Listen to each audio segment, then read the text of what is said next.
Hola, bon dia.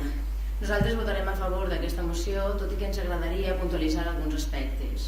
Per exemple, què passa amb aquelles persones en règim d'autònom que, tot i que cotitzen i paguen els seus impostos, encara que la seva facturació siga baixa, tindran una prestació per jubilació irrisòria.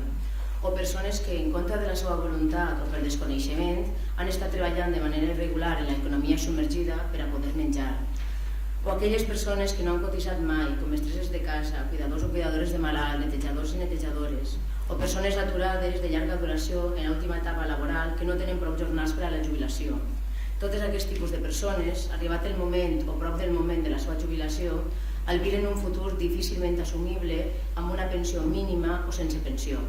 En aquests casos entenem que els plans de pensions són una possible solució a casos concrets i a la problemàtica que genera la falta d'ocupació, la precarietat laboral i l'insuficient control fiscal de les condicions laborals en determinats sectors.